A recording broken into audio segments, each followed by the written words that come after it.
Hello guys, welcome to my channel T something, and in this video tutorial I will gonna show you how to fix right click content menu new folding missing or cannot create new folder in Windows 10. So how can fix this type of error?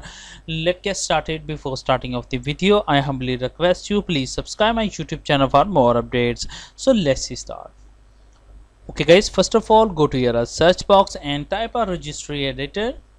After doing this step, right click and run as administrators. Okay guys, after opening that,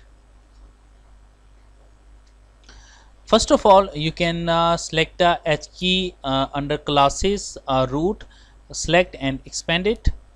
After doing this step, you can find out a directory, so scroll down and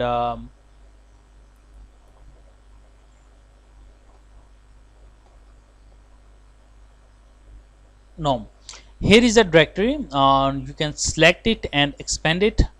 After doing this step, you can select a background and expand it. After doing this step, you can select a shell ex, select and expand it. After doing this step, you can find out select a content menu handlers and expand it.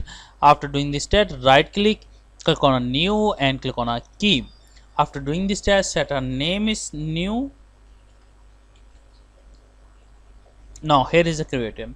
Select it and go to your selector defaults and double click and open a edit. Now you can see data new pop-up window is open and paste a value data.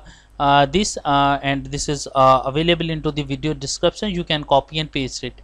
After doing this, click on OK button, close it,